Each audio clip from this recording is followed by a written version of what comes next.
So, good morning, ladies and gentlemen.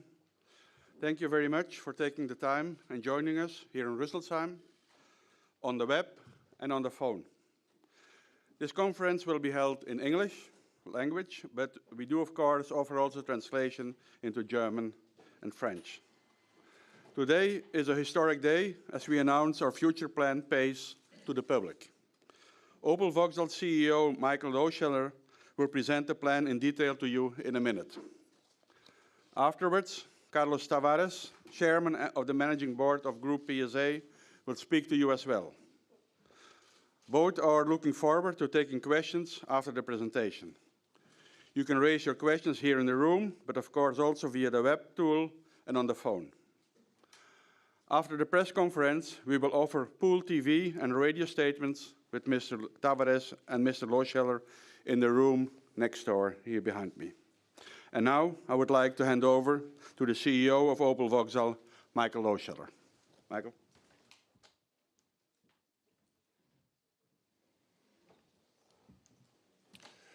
Good morning, ladies and gentlemen. Thanks a lot for following our invitation and joining us here today in Rüsselsheim and wherever you are online across the world. We took the commitment to present our future plan within 100 days after becoming part of the Group PSA, and I'm delighted to unveil it exactly 100 days after the closing. We are driving at full speed with new mindset that will give Opel Vauxhall a sustainable future. I would first of all like to thank my Opel and Vauxhall colleagues who have been working very hard to build this plan in record time. I am very proud of our committed team. I would also like to thank our colleagues from Paris who have always been in support since the closing date. Very importantly, and I want to address this at the very beginning, our objective is to achieve our goals without plant closures and without forced redundancy in Europe, thanks to strong improvement of competitiveness. PACE will unleash Opel Vauxhall's full potential and turn Opel Vauxhall into a sustainable, profitable company. PACE is not just a word. Each letter embodies our new state of mind, as you can see on the screen. It expresses our new competitive mindset and willingness to focus on the execution of this plan. Simply because the situation at Opel Vauxhall is very difficult after many years of losses. There is no doubt the status quo is not an option. Why not? First, because the company did not manage to return to profitability since 1999. And secondly, we see dramatic shifts for the entire automotive industry. Among the headwinds are the new regulations and targets regarding CO2 that will play a major role going forward. Let me be very clear. When we started working on this plan in early August, we quickly came to the conclusion that Opel was not ready to reach the CO2 targets set by the EU for 2020 and 2021. The potential consequences for the future of the company would have been dramatic. The good news is that the plan that I'm presenting here today allows us to meet the CO2 targets, which is an absolute key pillar for sustainable success and return to profitability. What we have ahead of us is not an easy task. Opel Vauxhall needs to change, and we will change. Our mindset will be focused on performance and profitability. This is the best protection for our people and the future as well against any headwinds. We will build this new Opel with a level of agility that will allow us to move fast and manage all the upcoming challenges in the industry extremely efficient. I can say firsthand that our talented people are the perfect foundation to build our recovery on. I trust our employees and our management, and I'm convinced that we will achieve this all together with the support of our partners and stakeholders. This is about collaboration and teamwork. PACE will unleash the individual and collective potential. The power is inside. And this is also reflected in the way this plan has been established. It is built on expertise of employees from various functions, levels, and countries. Since August 1st, our teams did the benchmarking, defined how to close any detected gaps, and framed this plan on top of their regular jobs. Please allow me to say thank you for this great performance. Seeing the teams preparing this plan has convinced me that Opel Vauxhall is ready for big changes throughout our company, from the engineer to the designer, from the marketeer to the worker in the paint shop. Nevertheless, I can't be the bearer of good news only. As a CEO, I'm transparent and realistic. Reduction of cost in all areas, including labor cost, will be part of our future plan. It is necessary and unavoidable. But we will do this in a responsible and thoughtful way. And as I mentioned earlier, with the intention to refrain from forced redundancies and without plant closures. This is a very important message and shows the commitment not only of Opel Vauxhall, but the entire group PSA. It goes without saying that we will, as it is good practice within Opel Vauxhall, consult and negotiate required actions with our employees' representative, especially the Works Council and the union IG Metall in Germany. We have, of course, initiated the dialogue right away. Our current thinking goes along the lines of innovative working time concept, short work in selected areas, voluntary programs or early retirement schemes through responsible human resources management. Opel Vauxhall is a proud part of the Group PSA now, which has created a new European champion. The market share makes us the continent's second largest car maker with first or second place in the most important markets. Global sales of the enlarged company amounts to 4.3 million units per annum, and automotive revenue sums up to 55 billion euros based on 2016 figures. The Group PSA now operates more than 40 plants, 10 R&D centers, and has over 200,000 employees. The combined purchasing power sums up to almost 39 billion. These are very impressive figures. We are sure that our employees, business partners, and of course our customers will benefit from this strength. We want to make the best use of this new potential. We have set ourselves crystal clear objectives.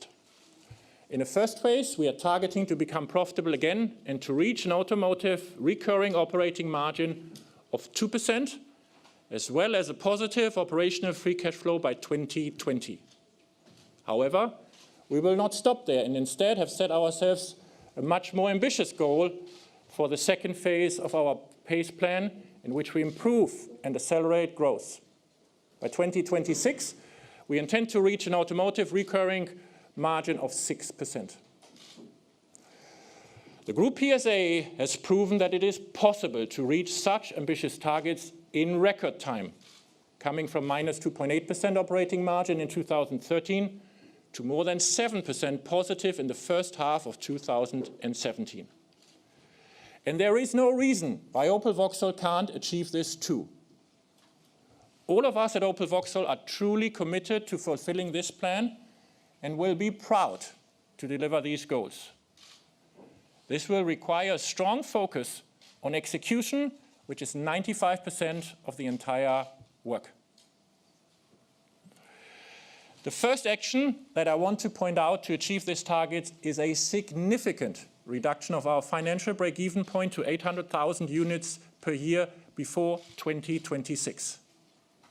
It does not at all mean that we are planning to reduce sales to 800,000 vehicles. We have growth ambitions, as you will see later on. Reducing the financial break-even point to 800,000 vehicles means that we are putting Opel Vauxhall in a position to make a profit from this level of sales. This lowering of the financial break-even point creates a shield to protect the company and its employees from the headwinds generated by the challenging environment that the automotive industry is facing these days. The focus of our PACE plan is not to grow at any cost, but to build an efficient and profitable company for successful, sustainable future. Our employees and our stakeholders deserve this. We have defined 4 key levers that will enable us to reach our goals. First, we have a clear roadmap to become a leader in CO2 emissions. One important contributor will be electrification. I can proudly say today, Opel will go electric. Second, we will enhance competitiveness by reducing cost while continuing to invest. Third, we will strengthen our powerful brands. Fourth, and we will foster profitable sales. Coming now to the first lever. We have now a clear CO2 roadmap to close the previous gap and meet the 95-gram target set by the EU for 2020. Measures to reach our goals are set. Quick shift of the existing portfolio ahead of 2020. Full utilization of Group PSA technology, making electrification across the portfolio possible. This will also be supported by more eco-innovations like smart LED lighting or low-resistance tires. We will have 4 electrified lines on the market by 2020, including the Grandland X PHEV and the next generation Corsa that will also be available as a fully electric vehicle. And even more, every new passenger car line in Europe will get an electrified option, offering also a BEV or a hybrid version alongside efficient internal combustion engines. With that, Opel Vauxhall will be a leader in CO2 and a fully electrified European passenger car brand by 2024. Opel Vauxhall goes electric. Let's come to the second and how we will improve our competitiveness. Big contributors to the improved efficiency are reduced complexity and increased synergies. Combining strengths will unleash annual synergies on Group PSA level of 1.1 billion euros by 2020 and 1.7 billion euros by 2026. About 1/3 of synergies are expected in purchasing, another quarter in R&D, and 20% in manufacturing. We are certain that these announced synergies will be reached, and we are obviously analyzing further potential. We will, in addition, release working capital of 1.2 billion. The working capital result is mainly driven by changes in the business processes, resulting in lower inventory levels and better payment flows. The full working capital effect will be realized by 2022. We will leave no stone unturned in our quest to reduce across all functions. Internal benchmarks within Group PSA help Opel Vauxhall to realize joint savings in multiple areas. Overall, we will reduce the cost per car by 700 euros by 2020. Another good example of the joint forces is that we will significantly improve fixed marketing expenses efficiency by more than 10% by 2020. General and administration costs will be reduced from a cost to net sales ratio of 5.6% to 4.7% in 2020. Contributors here are, for example, a reduction of outside supplier costs, savings in IT costs, and also a rigorous cut of travel costs. One other major lever is that we will lower the ratio of wage costs to revenues to industry benchmark, like PSA did in the last few years. My executive team and I will, of course, also contribute to the savings. Efficiencies start at the top. A leaner leadership team and simplified processes will also lead to faster decisions. This is why I've reduced the number of my direct reports from 20 to 10. And the board of directors now consists of 6 members instead of 9. Changes have to start at the top of the company. Or as we say in German, die Treppe wird von oben gekehrt. We will reduce the complexity in engineering dramatically. We will capitalize on a common platform strategy. Complexity and parts reduction will significantly increase efficiency. 100% of our passenger models of Opel Vauxhall will be based on joint Group PSA architectures by 2024 at the latest, bringing scale effects. We will have reduced the number of passenger car architectures from 9 to 2 by 2024. Powertrain families will be reduced from 10 to 4 in the same time frame. Additionally, we will lower the number of engine transmission applications by 40% by 2023. This major technical shift will be fully managed by Opel Engineering, which will be an integral part of the global Group PSA R&D network. Ladies and gentlemen, I also want to present to you today in detail how the future of this engineering center will look like and how we will strengthen the DNA of every Opel Vauxhall going forward. Thank you. Based on Group PSA technologies like platforms and powertrains, all new Opel Vauxhall vehicles will be engineered in Rüsselsheim, ensuring that an Opel will always be an Opel and a Vauxhall will always be a Vauxhall.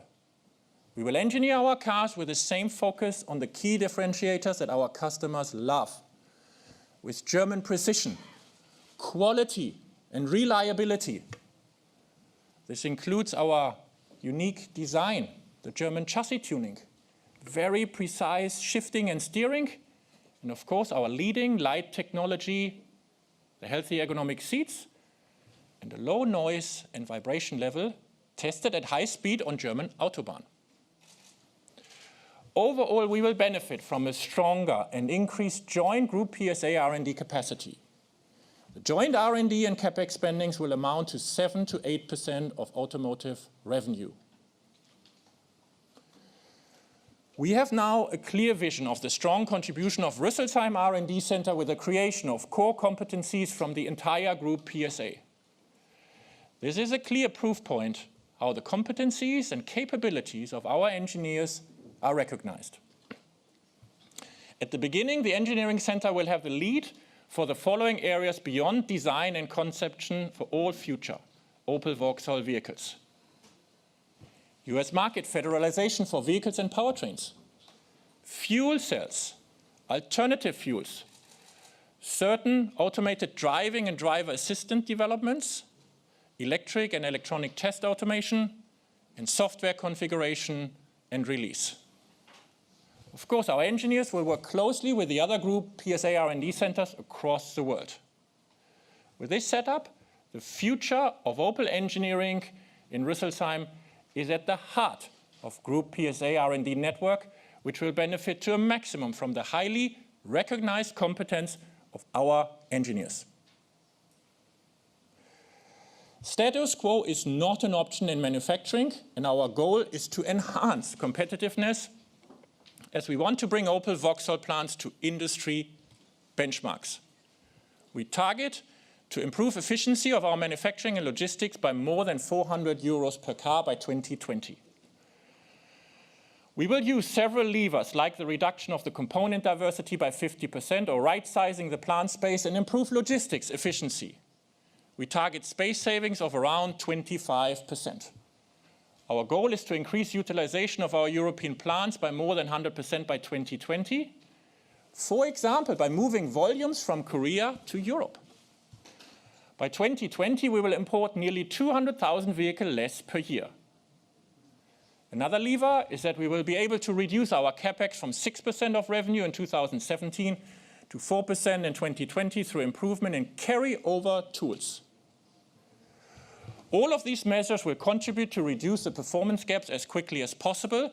This is also a prerequisite of additional workload and investment. Top performance leads to new vehicle allocations for the manufacturing site. For each plant, we are building a roadmap to make the plants competitive again and to secure their future with the allocation of Group PSA brand models as per existing cross-manufacturing principles.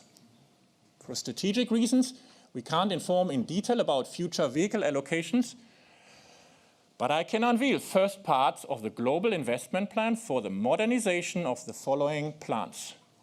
We target the localization of the EMP2 platform in Eisenach for the production of an SUV in 2019, and Rüsselsheim for a D-segment vehicle. The allocation of new powertrains in Opel Vauxhall manufacturing sites will accompany the shift from GM architecture to Group PSA engines and gearboxes.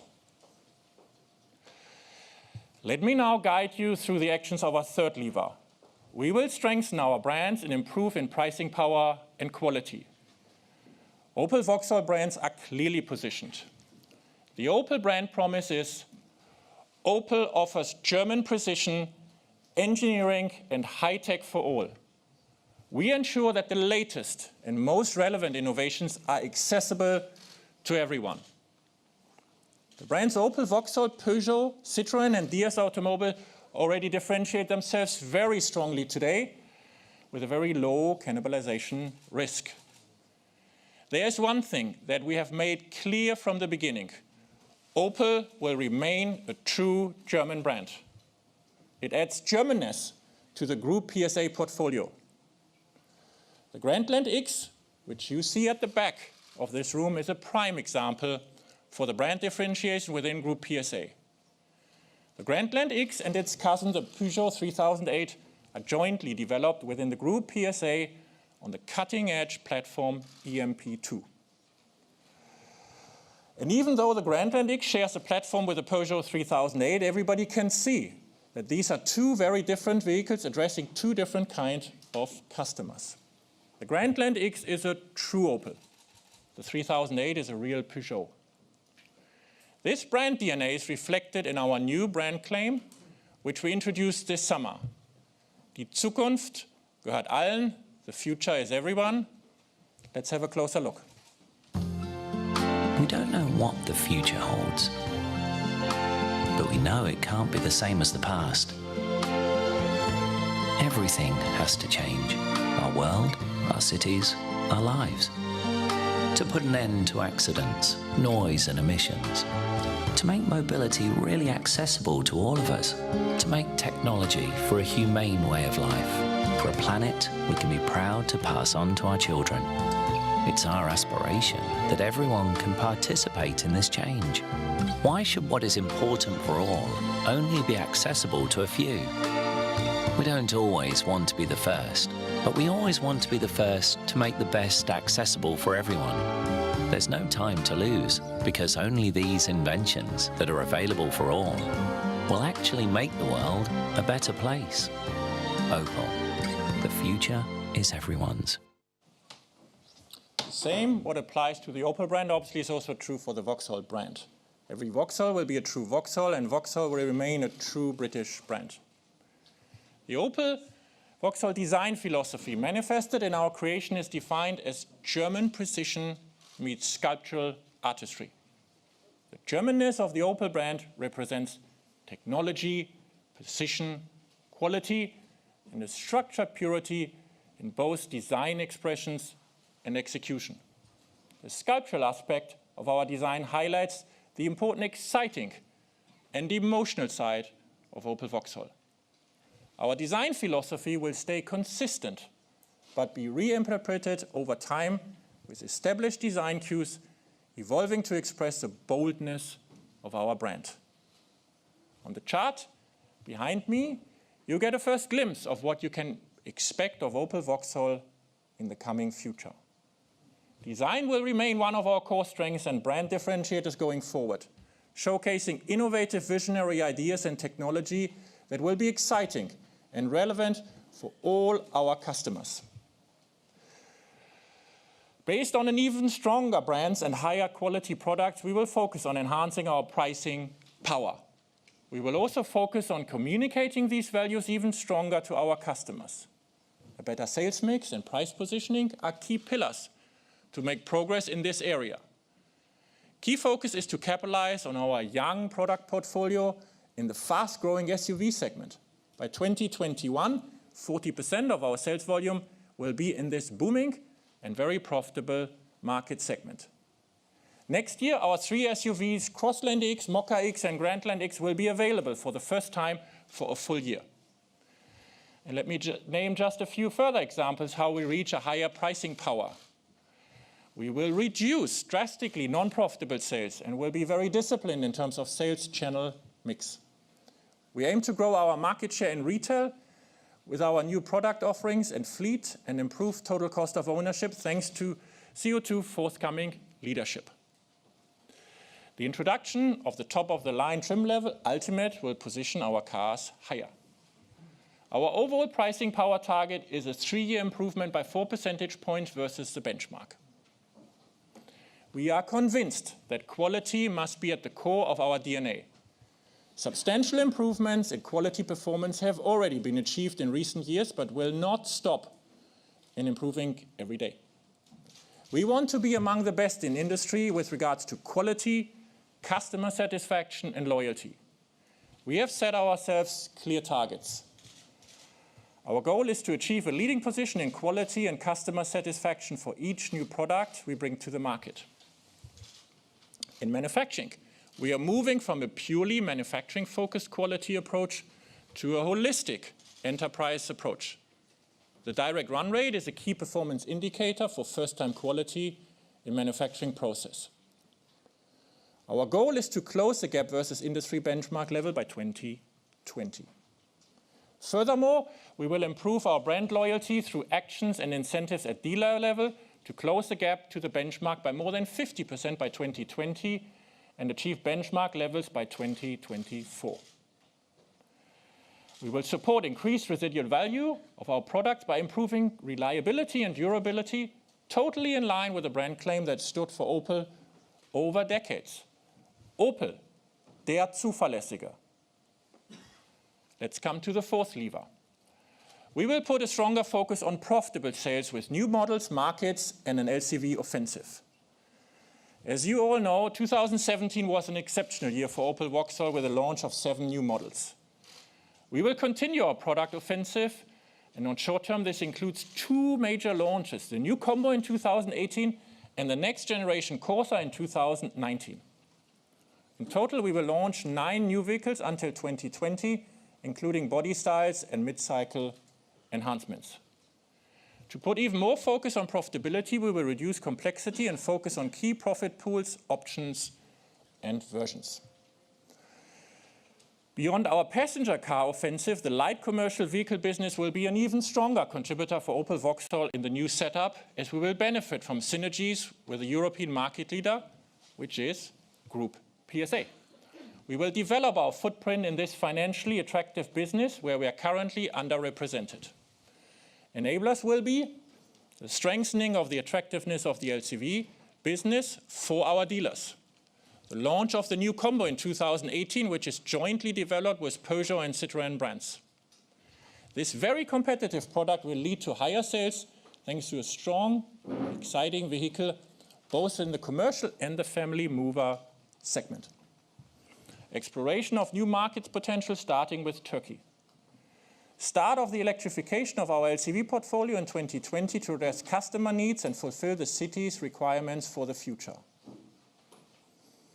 We have set ourselves ambitious targets. The total LCV volume will be increased by more than 25% between 2017 and 2020.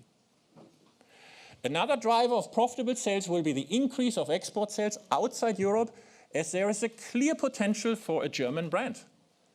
Our plan foresees to double overseas sales by 2020 and achieve more than 10% of our annual sales volume outside of Europe by mid of next decade.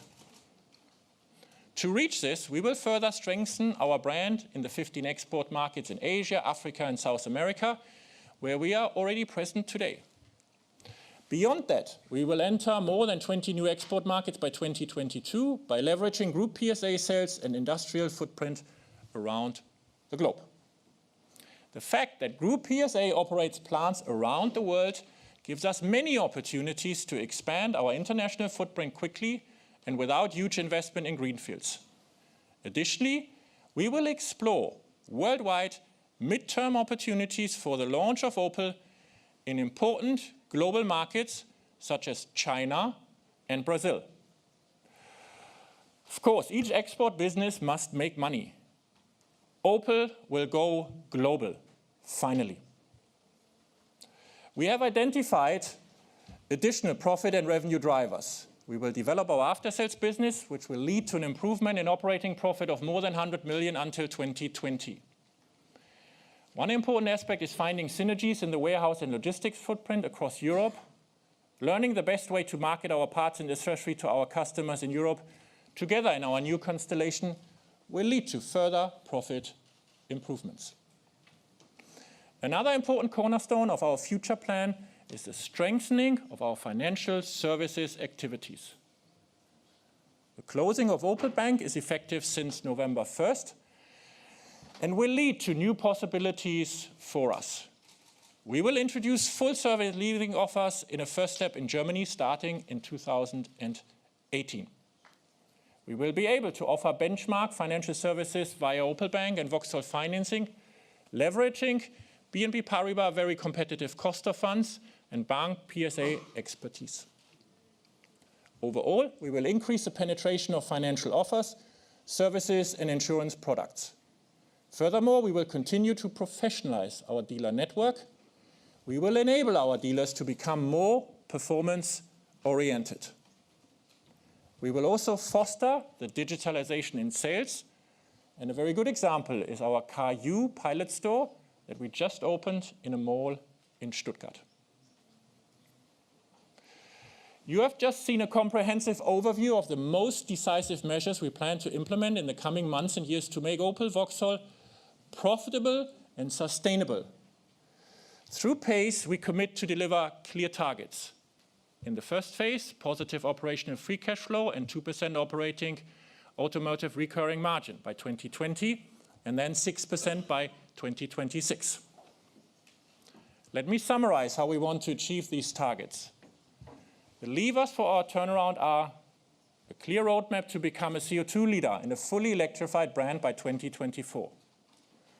We will enhance our competitiveness and implement synergies of 1.1 billion euros per annum by 2020, respectively 1.7 billion per annum by 2026 on a group level. And we will release 1.2 billion euros working capital by 2022. We will lower our financial break-even point significantly to 800,000 units before 2026. One of the key elements is a drastic reduction of complexity. We will lower the number of platforms for passenger cars to 2 and reduce the number of powertrain families to 4 by 2024. Furthermore, we will improve efficiency and reduce complexity in our plants, as increased competitiveness is a precondition to secure the future of our plants. We intend to achieve all our goals without plant closures and without forced redundancy. While we aim to become significantly more efficient, we also invest into our production sites. New products will be allocated to our plants, starting with Rüsselsheim and Eisenach. Our engineering center in Rüsselsheim will be a key contributor to Group PSA global R&D. All new Opel Vauxhall vehicles will be engineered here in Rüsselsheim. First Opel Vauxhall competence centers for Group PSA are already identified. We will continue to strengthen our brands and increase our pricing power. We are targeting an improvement by 4 percentage points versus benchmark by 2020. Last but not least, we will foster profitable sales. In total, we will launch 9 new vehicles until 2020, including body styles and mid-cycle enhancements. We will increase our LCV sales by more than 25% until 2020. We will enlarge our frontiers and increase oversale sales to more than 10% of sales by mid-2020s. Additionally, we will capitalize on new possibilities thanks to the strengthening of our financial service activities. Today is the first day of execution of PACE, and we are all committed to deliver. I trust my team and all Vauxhall employees and know that I can rely on the support of the entire Group PSA.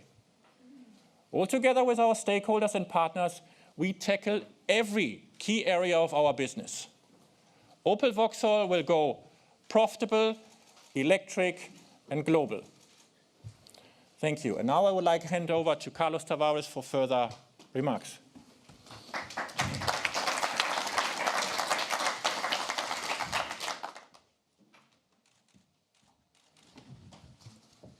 Thank you, Michael.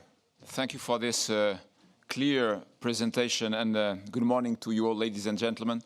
I am delighted to be here with you and indeed share a few thoughts and put in perspective this plan announcement within the PSA Group. It is important to highlight the fact that 100 days exactly after the closing of the Opel Vauxhall deal, indeed, Opel management is here in front of you presenting the plan. This is a clear sign of rigor, a clear sign of professionalism, and indeed, we need it. We need rigor, we need professionalism, we need discipline to implement this very strong plan. I would like also to express my sincere appreciation to all the team members that worked on this plan. I was a witness of this very hard work because 100 days is not a lot of time to do what has been done in terms of building the future of the company.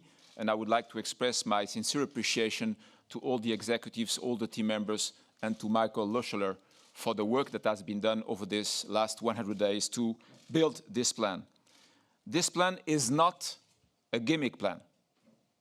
This plan is not a demagogic plan.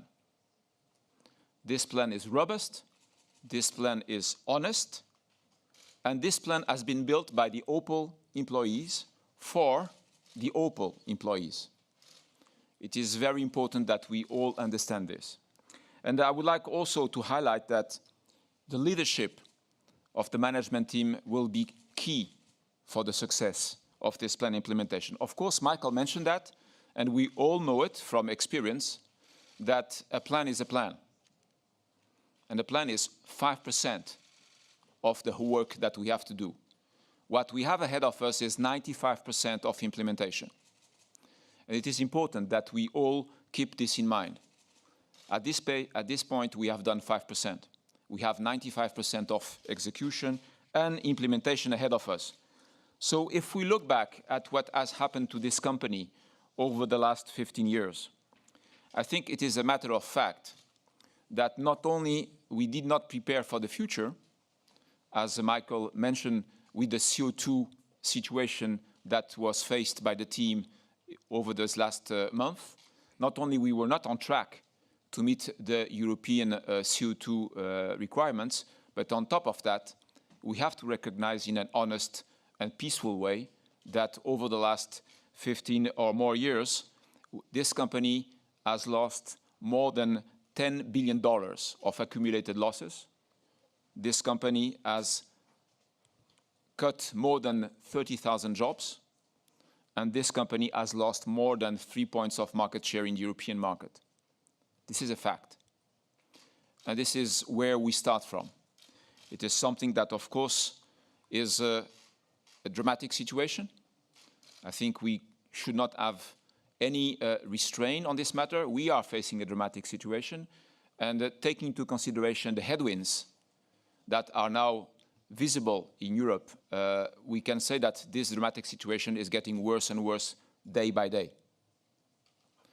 This then means that we have here a significant opportunity to rescue this company and make sure that we bring a solution to our Opel employees. And in fact, we are here working to bring a solution to the Opel employees.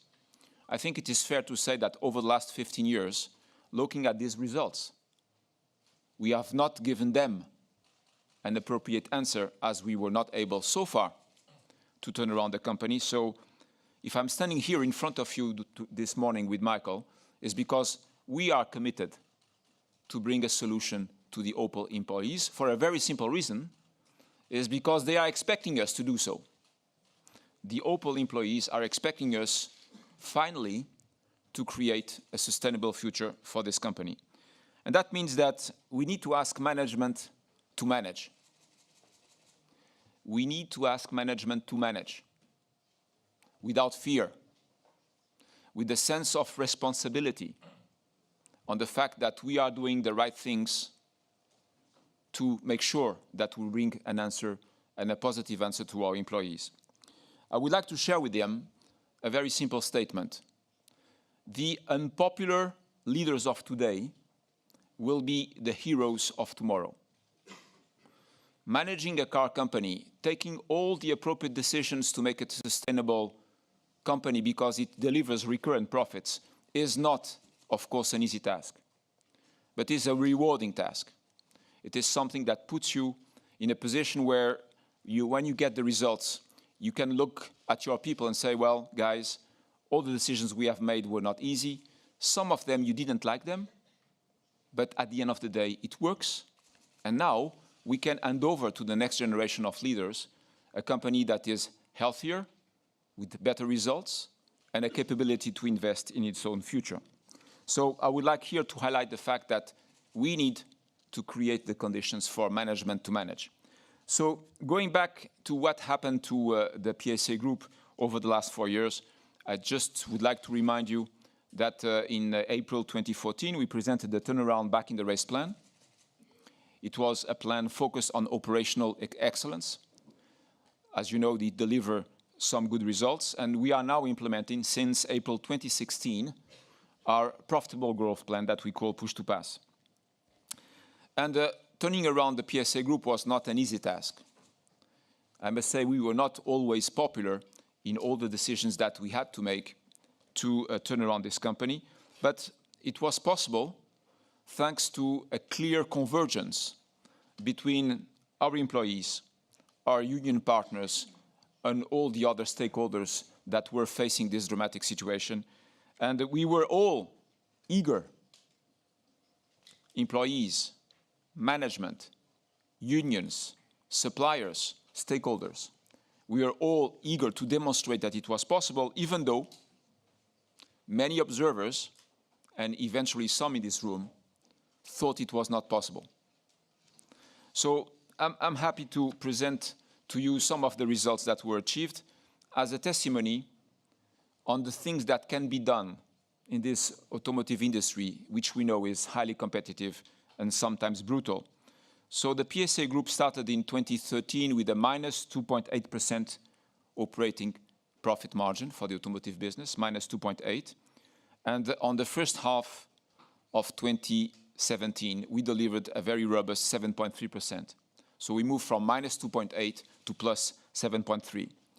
While we were doing this turnaround, the volumes of the company continued to grow. The growth was small, as you can see through the numbers, but there was some growth during the turnaround, which means a turnaround does not always mean volume reduction, and the case of a PSA is just demonstrating that. And over this turnaround period, we were able to accumulate a total positive free cash flow of nearly 10 billion euros over those years, which clearly demonstrates that when there is the willingness, the vision, the execution capability, and the convergence of sense of responsibility from all the stakeholders, this kind of turnaround is still possible in the automotive world and in Europe currently. This is something that gives us a lot of confidence, a lot of visibility on the possibility to finally bring a solution to the Opel employees. Over this period, not only we were able to accumulate 10 billion euros of positive free cash flow, but we were able to reduce by 1.2 billion euros our total fixed cost without plant closures and without forced redundancies. We were also able to bring down the break-even point of the company by 1 million cars, which is very important because it means that currently the PSA Group, even before the acquisition of Opel Vauxhall, we had a break-even point of around 1.6 million invoices for a company that is selling 3 million cars, which is a very healthy position.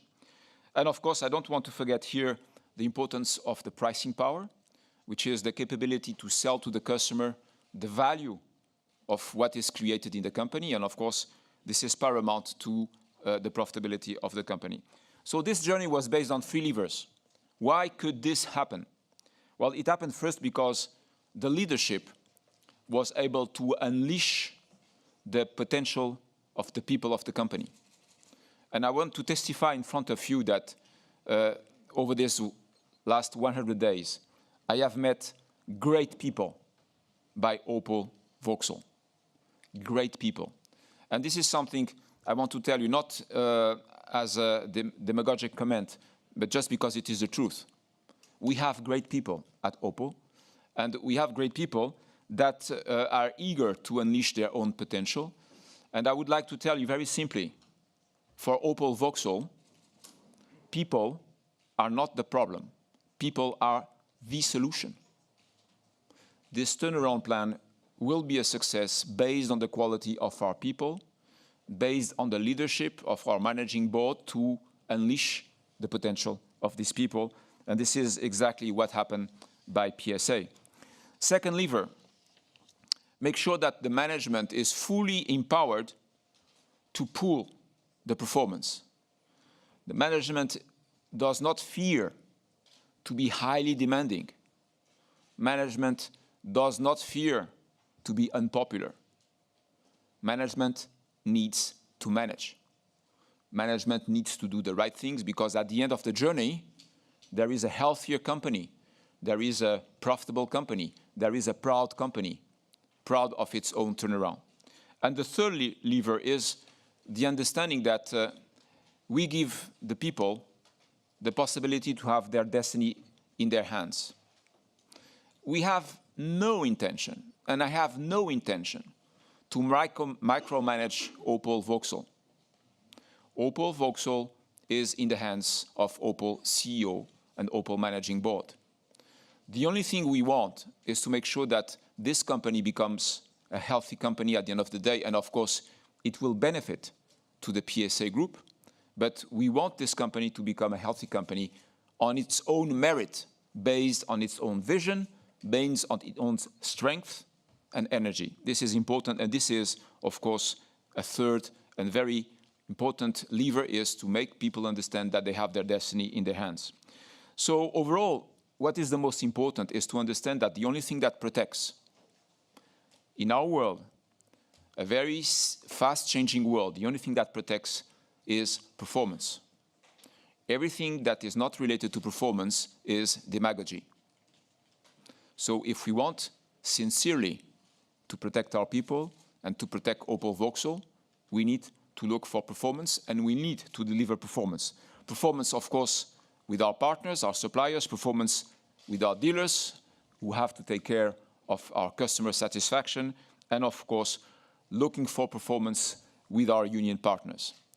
It is very important that we understand that we are eager to work with our union partners. We are eager to make this a success with them, and we are eager to listen to them and to listen to their ideas. But at the same time, nobody can consider that we don't have a huge sense of urgency. The situation is quite dramatic. There is no time to be wasted. We need to move on. And this is exactly what Michael presented to you. This plan is on for implementation, which does not mean that we will not continue to discuss with our union partners to get their best ideas and make sure that they feel comfortable with everything we have done. At the same time, we all need to be humble, and we need to recognize that what has been done in the last 15 years did not work. It's a matter of fact. And being humble means we need to have the sense of urgency all together and bring this company along in the implementation of this plan. And so please do not forget, only performance protects, and demagogy is a poison. From here, I would like to tell you that the situation that we have faced through the PSA turnaround was fully supported by 5 of our unions, representing more than 80% of our people. And it has been an extremely rewarding journey because the quality, the maturity of the support, the recommendations, the advice, from time to time the tensions, has been very helpful to support this journey for a higher level of performance in our company. And I can tell you, you can read this in the media, currently in France. One of the problems that the PSA Group is now facing in France is when we want to add more shifts in our plants to make more cars, we have some difficulties to find the people.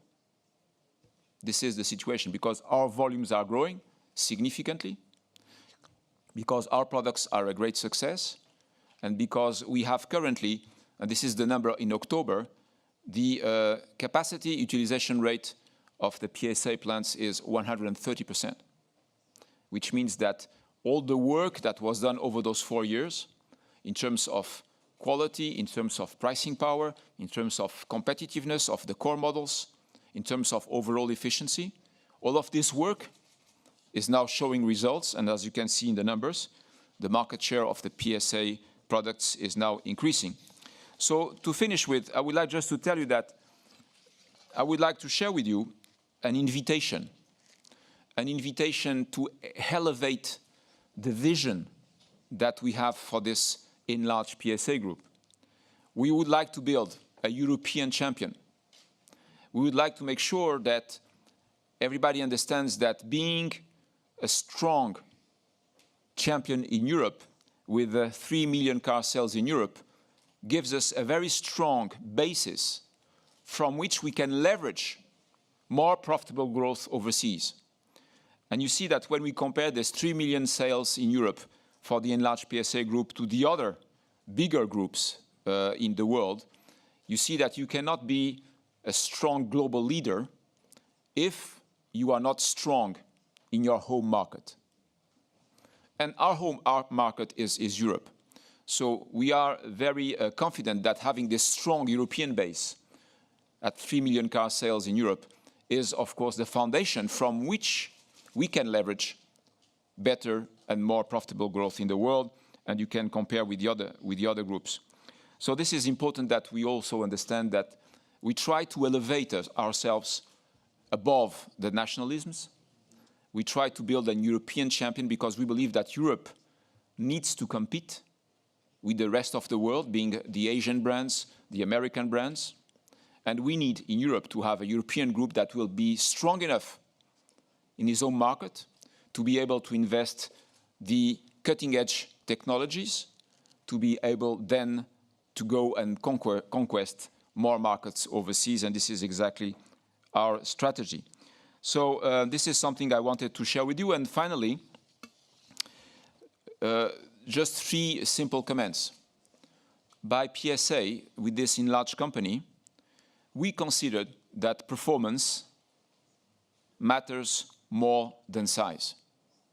Why? Because when we deliver a high level of performance, the growth comes as a reward of a well-done job.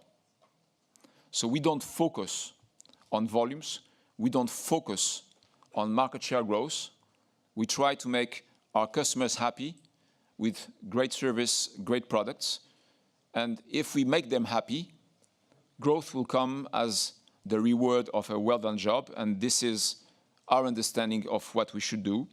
We also understand that if we do a reasonable job, more opportunities will cross our road, as the opportunity that the PSA Group had to acquire Opel Vauxhall. And this is something that we remain open to. We remain open to opportunities. But at this stage, what it is important for us all to understand is that we are here at the starting point, a rolling starting point of the implementation of the Opel turnaround plan. I would like to tell you in a very friendly manner, but very responsible manner, that Opel is facing a dramatic situation. There is no time to waste. We have a great, robust, and honest plan. This is not a gimmick plan. We have a great managing team. We need to support the management team to implement the plan at the fastest possible pace with the support of our union partners. And I can tell you that yesterday at the supervisory board, this plan was fully supported by the supervisory board. And I trust that they have the maturity and the sense of responsibility to continue to support. And of course, we will discuss all the topics that need to be discussed. And we have absolutely no problem with that, and we will be eager to do. But we need to understand that the Opel employees are waiting for an answer, and the answer is pace. Thank you for your attention.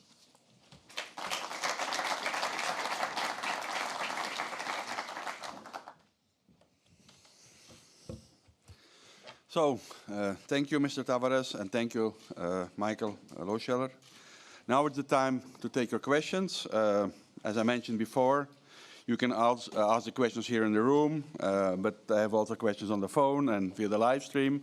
And I'm going to try to be fair between analysts and journalists and French people and German people and anybody else who has been called in. What I would like for the people in the room here is to state your name and company or publication. And for the people here, please wait for the microphone before you start asking your questions. So, over there in the middle. Just wait for the microphone.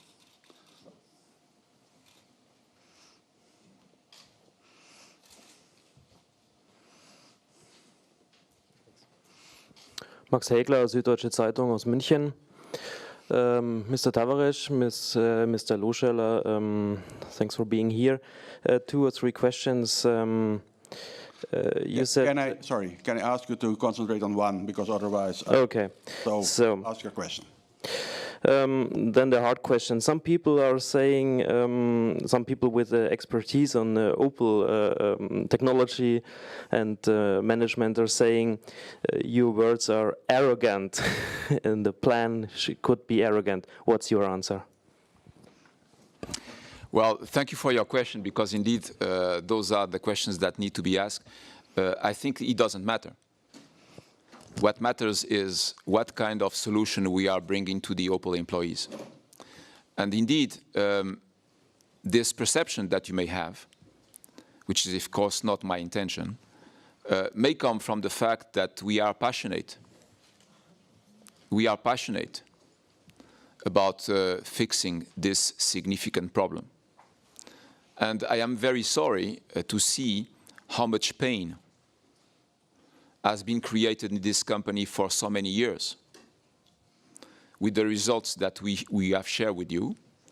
And then if bringing a solution to our people in a highly passionate way, with a lot of determination, is perceived, as you said, well, if this is the price to pay to protect the Opel employees, so be it. Okay. I have a question here from Peter Campbell from Financial Times. Michael, how many workers do you expect to lose through non-compulsory means during the plan? And you mentioned 20 export markets for Opel. Do you know which countries you're gonna sell? Yeah, sure. So maybe starting with the export question. So we have identified those 20 markets. I don't want to mention all of them because then you have a lot to write. But I mean, those markets include Argentina, Saudi Arabia, also Taiwan. So there are many, many opportunities, and we will explore them one by one and obviously have opportunities there and have to make money immediately with these export markets, because that's why we enter those. Yeah. So give you some color and some flavor. In terms of the jobs, let me reiterate what I clearly stated also this morning when we had a meeting with all our employees and the Works Council and IG Metall, that we do not plan any plant closures and do not plan any forced redundancies. However, we see that our personnel costs in relation to revenues are high, and we will have to work on that, and we do that. And that includes many of the activities I have also mentioned. That will include early retirement offers, that includes overtime. We look at people who work 40 hours a week, which is contractually agreed. We will reduce it in many, many cases to 35. And all these things we look at. So I'm focusing on personnel cost in relation to revenue. And that is what matters, and that's where we have a gap. Okay. In the middle of the room. Yeah. Hi, Michael Robb, Kepler Cheuvreux. Right over here. Hey. When it comes to lowering the break-even point to 800,000 units per year, could you please give us a feeling for how many units the break-even point is at right now? To have a benchmark, since you mentioned the word benchmark so often. Thanks. It's too high. And that means exactly what a number is? It's very high, and that's why it is so important to reduce it as quickly as we can to the 800,000 level. Okay, if I said 2 million, would that be too low? That's it. Okay. Next question comes from Stefan Burgstaller from Goldman Sachs. It's a question for Mr. Tavares. In the initial turnaround of PSA, you were very focused, or maybe even obsessed, about free cash flow generation. This was apparent in the management incentives objectives. Today, you did not talk much about how the management incentives are aligned with the plan. Are you as focused on cash generation at Opel? So I would leave it with that. Well, it's a great point, and thank you for asking the question. Indeed, there is, as you know well, a significant cash burn ongoing, and I can tell you that the management team led by Michael is completely focused in saving cash. I think that everybody knows that cash is king, and this is the number one priority. At the same time, we also need to recognize, and this is something that is completely clear in the plan that was presented by Michael, that we are going through a very significant changing period in terms of electrification for a car company, and this also needs to be also taken into consideration. But of course, everything that is done currently is aligned with the fact that we want a positive free cash flow by 2020 at the latest, and we want the 2% EBIT at 2020 at the latest. So everything that is now being implemented through this plan is aligned with this goal, which is clear that it embarks significant cash-saving actions and significant focus on this. Of course, related to the bonus of the management, you can be sure that it will be completely aligned on the different milestones that lead the company to the objectives that were presented by Michael, as it is good practice in a healthy management company. Okay, we have a question from the phone from Mr. José Asimundi from GPM. Mr. Asimundi, go ahead. Thank you, Jose, JP Morgan. Just one question, please. Can you talk a little bit about making Rüsselsheim a center of global competence and what this means for the remaining R&D centers, and is there not an overlap here across the R&D centers? And also, if you could please comment on your current labor cost to sales ratio. What is the ratio and what is the benchmark level, please? Thank you. Well, thank you for your two questions. I will take the first one on the R&D and let Michael answer on the other one on the labor cost. On the R&D, you know, we are somewhere very lucky. We are somewhere very lucky because, you know, we have, since the acquisition, significant engineering power. Significant engineering power. We have very strong engineering in Germany, in Rüsselsheim, from one side, very strong engineering power in France from the other side. And at the precise moment where we have this significant increase in engineering power, we are faced with a very difficult challenge, which is to put back Opel Vauxhall on track in terms of CO2 roadmap. And as you may imagine, and I want here to pay a tribute to the Opel teams and the PSA teams that have worked together over the last 100 days, is the fact that they were able to rebuild in a few weeks completely the product planning strategy of the company, the technology plan of the company, in order to put Opel back on track to meet the European regulations by 2020. This is an outstanding achievement. And this not only demonstrates the quality of our people, it also demonstrates the quality and the very spontaneous collaboration between the French engineering teams and the German engineering teams. So now we are sitting here with the problem, which is to turn around Opel, but at the same time, we have this strong engineering power that we can leverage to change the course of the events in terms of CO2. And we are using this very high engineering power to put back the company on track in terms of CO2. And of course, some of you will ask me the question about what do we think about the CO2 requirements for 2025 and 2030 later on. And this is for the enlarged PSA Group, a significant asset that we are going to leverage to protect our companies and our people. This being said, it is also clear that you have seen through Michael's presentation that some very significant and very important centers of competence are going to be put in Rüsselsheim because we know that we have great engineers. So we intend to use this engineering power on what they are able to do best. And you saw federalization, you saw ADAS development, you saw fuel cells, you saw new energies. All of this is going to be sitting in Rüsselsheim, and we are going to combine the R&D power of these two great scientifically educated nations called France and Germany. And we are going to make sure that as a European champion, we are going to leverage this as the technology power of our European car company facing the competition. So at the end of the day, this is a huge opportunity for our company. Michael? Yeah, in terms of the first question, I think I was very clear in my presentation that we have significant gaps there to the benchmark. And I think on the euro per car, I was also very clear we need a 700 euro improvement on a per car basis. So currently we have some gaps there, and we'll close that by 2020. I also want to point out one thing which maybe is not fully appreciated in the overall context. We have many opportunities now changing also the business setup. And the import of cars from Korea is a very important one for me, because it's not a good business bringing cars from Korea, which take months on the boat, tie up working capital, very difficult to forecast in terms of currency fluctuation, and in terms of profitability also very difficult.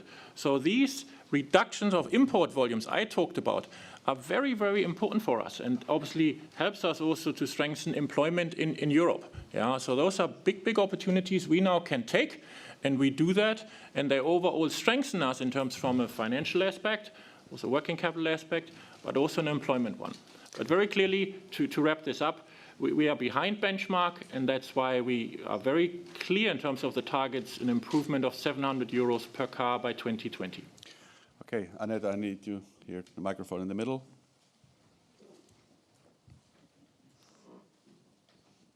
Holger Appel, Frankfurter Allgemeine Zeitung. Mr. Tavares, one of your key factors for acquiring Opel was that there are people, they don't want to buy a French car, and you wanted to have a German car company in your company. How will you make sure that the customers still think they are buying a German car when it's all French inside? Well, you know, in our world, as you know well, there is no certainty, there is no 100% certainty, of course. But you see, through my automotive life, which starts now to be quite long, I have learned something which is quite simple, is that we need to trust our people. When we say that we are going to engineer the Opel cars in Germany, and when we tell our designers that they can totally unleash their creative power as a German team, I know that by just giving them breathing space and telling them, look, you are a German team, please express your best talent as a German team, I know that they will express the German dimension of the Opel cars at the end of the day, just because they understand the culture, they understand the country, they understand the customer expectations, they understand the value of technology and the value of a well-done car. So at my level, I don't have to go much further than this. I just have to say, you are a German team, please express what German automotive technology and German automotive mobility is. Feel free, go ahead. Use the breathing space. You know, one of the things that may surprise you is we are moving from a world where the center of decision was Detroit to a world where the center of decision is not Paris, it's Rüsselsheim. That may come as a surprise, but this is what it is. The only thing that we are interested in is that Opel is healthy and profitable. That's it. So our German teams in design, in engineering, in manufacturing, they are free to express their capabilities, and I know that they are very high because I have met them. The only small thing I have learned in my career is try to appreciate human beings and how passionate and competent they can be in some specific positions. So we tell our German teams, go ahead, do your best, express your potential, express your creative power. And as a natural consequence, we'll have more Germanness, in our Opel products. So if you ask me, am I sure? No, I'm not sure. But am I convinced that this is what is going to happen? Yes, I'm convinced. Okay, the lady in the back. Können Sie bitte etwas mehr erzählen zu dem... Can you please identify yourself? Ach so, Heidje Beutel vom MDR in Thüringen.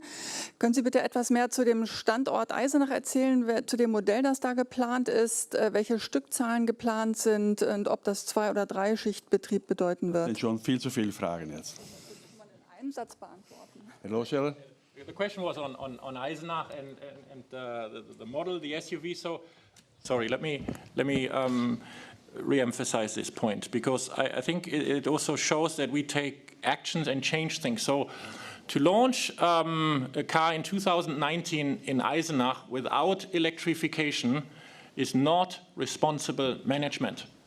I cannot come to Eisenach and stand in front of the employees and say, great, here's a car and that runs for 6-7 years and has no electrification. I'm not doing that. And I think that's not responsible management. And I think we took now the right decision and bring a new modern architecture from PSA with electrification to Eisenach and build an SUV on it in 2019, which is exactly the same time frame we had foreseen for the prior model. So I think this shows how we tackle things in a very short period of time. The automotive experts in the room know what that means if you change it at this moment in time. And I think it shows that we take the future very serious, go for the electrified version, and I think it's excellent news for Eisenach. Okay, last question from Gaëtan Tout-le-Monde, Deutsche Bank. Can we have an idea of 2017 magnitude of revenues as and operating loss? Well, I don't think we can say this today. I share with you that there is a great sense of urgency. I'm not trying here to create any kind of fake situation. It is really a dramatic situation. We need to be very, very conscious of the situation. Management is now on board. We had yesterday a very strong review on this matter, and we just need to share the fact that we need to move. Michael was very clear. Michael highlighted the fact that statu quo is not an option. He's absolutely right. It is also clear that we are moving in a fast-changing world. The world is moving very fast around us. Many new things are popping up every day, and we need to stick together inside Opel Vauxhall, but also inside of the enlarged PSA Group, because together we are stronger. We see the benefit of this stronger group by bringing just in time the appropriate technology to avoid any severe penalties by 2020, and this is, of course, of paramount importance. And now we need to stick together, be very focused on the implementation of this PACE plan, and make sure that through the rigor, the professionalism and the discipline of this plan implementation, we rebound. I have tried to show you that rebound is possible. Rebound is challenging. And of course, our competitors are outside of the group. They are not inside of the group. So time has come for a great deal of solidarity, a great deal of focus, and a great deal of discipline in the implementation of this plan. I trust that Michael and his leadership team have the capability to do this job, and this is the reason why we support them 100%. But it is also important that I ask you all to give us a hand.